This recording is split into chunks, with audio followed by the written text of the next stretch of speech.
Hi friends, Onam സീരീസിൻ്റെ മൂന്നാമത്തെ എപ്പിസോഡിലേക്ക് എല്ലാവർക്കും സ്വാഗതം. അപ്പോൾ നമുക്ക് വീഡിയോയിലേക്ക് പോകാം.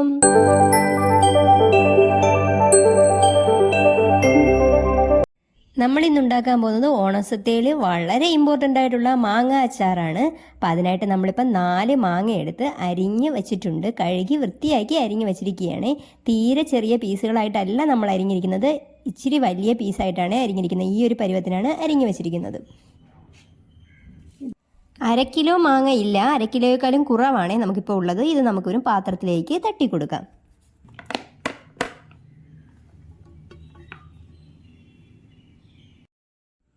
ഇനി നമുക്കിതിലേക്ക് ചെറുതായിട്ട് അരിഞ്ഞു വെച്ചിരിക്കുന്ന 5 പച്ചമുളകും കൂടി ചേർത്ത് കൊടുക്കാം.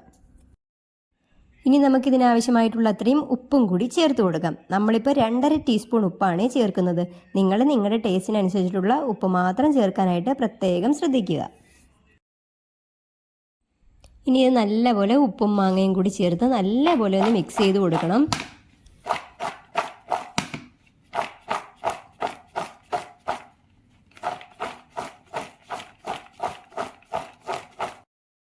ഇതിനി നമുക്ക് അടച്ചു വെച്ച് കുറച്ച് സമയം ഇങ്ങനെ തന്നെ വച്ചിരിക്കാം. അതിലേക്ക് മാങ്ങയിലേക്കൊക്കെ ഉപ്പെല്ലാം പിടിച്ച് കിട്ടിക്കോട്ടെ. ഓക്കെ, നമുക്കിനി മാങ്ങയുടെ അടപ്പ് തുറന്ന് നോക്കാം. നമ്മളിപ്പം മാങ്ങ ഉപ്പിലിട്ട് മാറ്റി വെച്ചിട്ട് 1 മണിക്കൂറായിട്ടുണ്ട്. നമ്മുടെ മാങ്ങയിലെ വെള്ളമെല്ലാം ദാ ഇങ്ങനെ ഇറങ്ങി വന്നിട്ടുണ്ട്.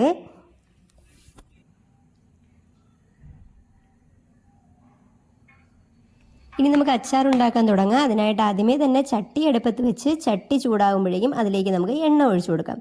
നമ്മളിപ്പോൾ നല്ലെണ്ണയാണ് ഒഴിച്ചു കൊടുക്കുന്നത്. 3 ടേബിൾ സ്പൂൺ നല്ലെണ്ണ ഒഴിച്ചു കൊടുക്കുകയാണ്. അച്ചാർ ഉണ്ടാക്കുമ്പോൾ എപ്പോഴും നല്ലെണ്ണ ഉപയോഗിക്കാൻ വേണ്ടി പ്രത്യേകം ശ്രദ്ധിക്കണം. എങ്കിൽ അതിന് പ്രത്യേക ഒരു ടേസ്റ്റും കിട്ടും. അതുപോലെ തന്നെ കൂടുതൽ കാലം കേടുകൂടാതിരിക്കാനും നല്ലെണ്ണ ഹെൽപ്പ് ചെയ്യും. നമ്മളിപ്പോൾ ഉണ്ടാക്കുന്നത് ഇൻസ്റ്റൻറ്റ് മാങ്ങ അച്ചാറാണ്. അപ്പോൾ സദ്യ ഉണ്ടാക്കുന്ന അന്ന് തന്നെ നമുക്ക് ഉണ്ടാക്കാവുന്നതേ ഉള്ളൂ ഈ മാങ്ങ അച്ചാർ. അപ്പോൾ എണ്ണയെല്ലാം ചൂടാകുമ്പോഴേക്കും നമുക്കിതിലേക്ക് കടുക് ചേർത്ത് കൊടുക്കാം.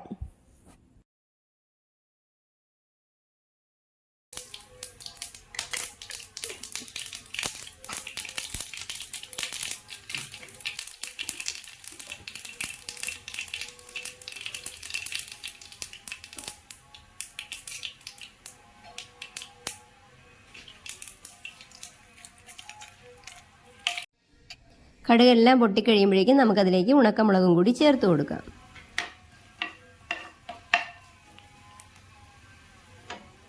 കുറച്ച് കറിവേപ്പിലയും കൂടി ചേർത്ത് കൊടുത്തിട്ട് നല്ലപോലെ നമുക്ക് വീണ്ടും വഴറ്റിയെടുക്കാം.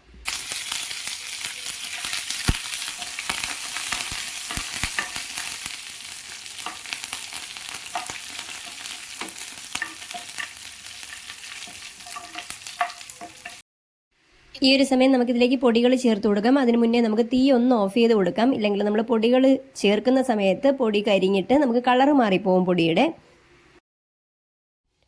ഒരു 1/4 ടീസ്പൂൺ മഞ്ഞൾപ്പൊടി ചേർത്ത് കൊടുക്കാം.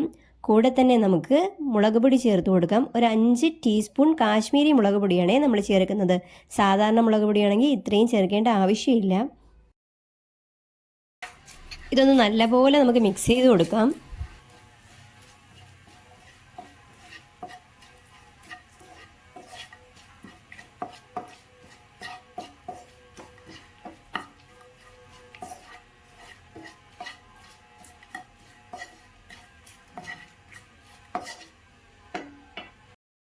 കൂടെ തന്നെ ഇതിലേക്ക് 1 ടീസ്പൂൺ എരിവുള്ള മുളക് പൊടിയും കൂടി നമുക്ക് ചേർത്ത് കൊടുക്കാം. വീണ്ടും എല്ലാം കൂടെ ചേർത്ത് നല്ലപോലെ ഒന്ന് മിക്സ് ചെയ്ത് കൊടുക്കണം.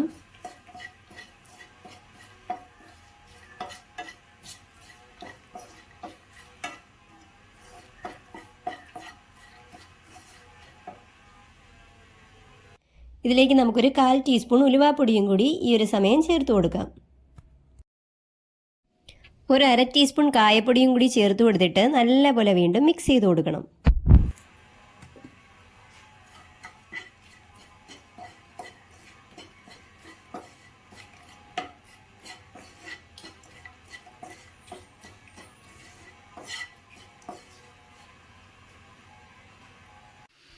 വീണ്ടും നമുക്ക് തീ കത്തിച്ചു കൊടുക്കാം.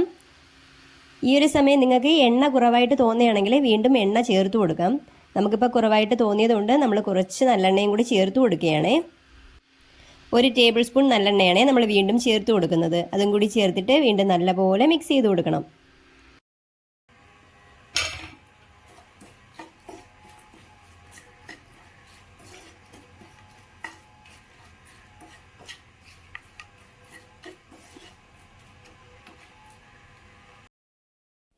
ഈ ഒരു സമയം നമുക്ക് മാങ്ങയിലെ വെള്ളം നമുക്കിതിലേക്ക് ഒഴിച്ചു കൊടുക്കാം. നമ്മൾ മാങ്ങയിൽ വെള്ളമൊന്നും ഒഴിച്ചിട്ടില്ലായിരുന്നു. നമ്മൾ ഉപ്പിട്ടത് മാറ്റി വെച്ചിരുന്ന സമയത്ത് അതിൽ നിന്ന് ഇറങ്ങി വന്ന വെള്ളമാണ്. അത് നമുക്ക് ഈ ഒരു സമയം ചേർത്ത് കൊടുക്കാം. വീണ്ടും നമുക്ക് എല്ലാം കൂടി ചേർത്ത് നല്ലപോലെ ഒന്ന് മിക്സ് ചെയ്ത് കൊടുക്കാം.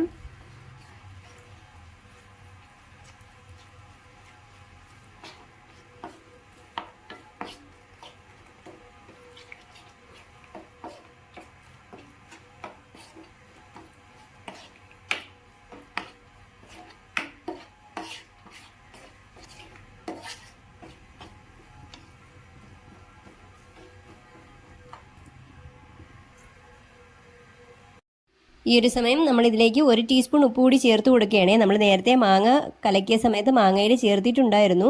ഉപ്പ് ചേർക്കുമ്പം അത് നിങ്ങളുടെ ടേസ്റ്റിനനുസരിച്ചിട്ട് മാത്രം ചേർക്കാൻ വേണ്ടിയിട്ട് പ്രത്യേകം ശ്രദ്ധിക്കുക. ഉപ്പും കൂടി ചേർത്തിട്ട് നല്ലപോലെ മിക്സ് ചെയ്ത് കൊടുക്കുക.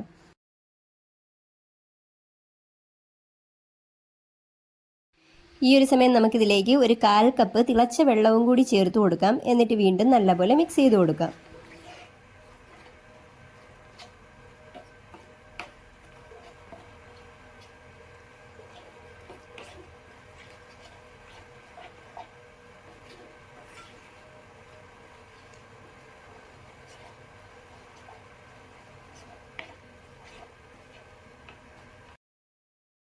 ഇനി ഇത് ഇങ്ങനെ കിടന്നൊന്ന് തിളച്ചോട്ടെ.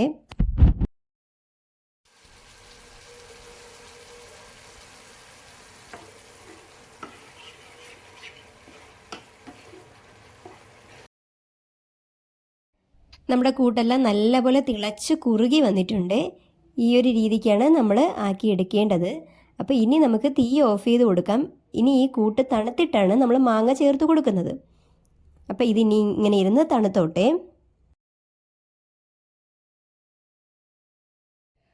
നമ്മുടെ കൂട്ടെല്ലാം നല്ലപോലെ തണുത്ത് കിട്ടിയിട്ടുണ്ട്.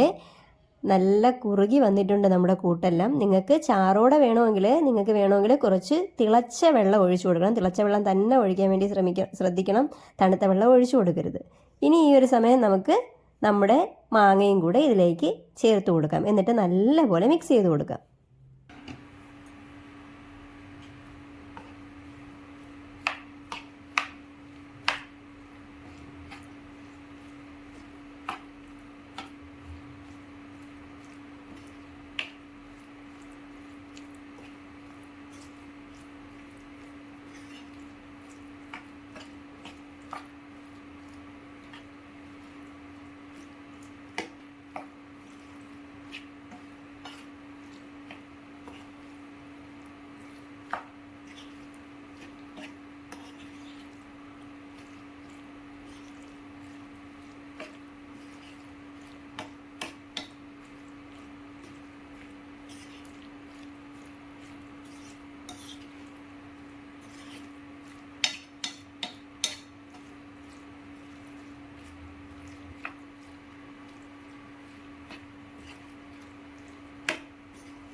നിങ്ങൾക്ക് മാങ്ങ ടേസ്റ്റ് ചെയ്ത് നോക്കുമ്പോൾ ഉപ്പ് കുറവായിട്ട് തോന്നുവാണെങ്കിൽ ഈ ഒരു സമയം ഉപ്പ് ചേർത്ത് കൊടുത്താൽ മതി. നമുക്കിപ്പോൾ ഉപ്പും പുളിയൊക്കെ കറക്റ്റ് പരുവത്തിനുണ്ട്, അതുകൊണ്ട് നമ്മൾ ചേർക്കുന്നില്ല.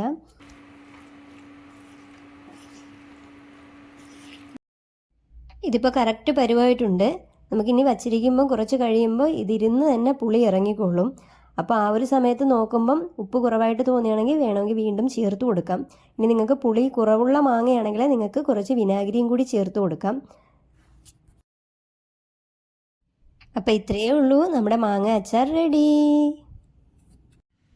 അപ്പോൾ എല്ലാവരും ഈ ഓണസദ്യക്ക് ഇതൊന്ന് ട്രൈ ചെയ്ത് നോക്കണം. എന്തായാലും ഇഷ്ടപ്പെടുവാണെങ്കിൽ ലൈക്ക് ചെയ്യണം, ഷെയർ ചെയ്യണം, നിങ്ങളുടെ അഭിപ്രായങ്ങൾ കമൻറ്റ് ബോക്സിൽ രേഖപ്പെടുത്തണം. സബ്സ്ക്രൈബ് ചെയ്യാൻ മറന്നു പോയിട്ടുള്ളവരെല്ലാവരും സബ്സ്ക്രൈബും കൂടെ ചെയ്തേക്കണേ.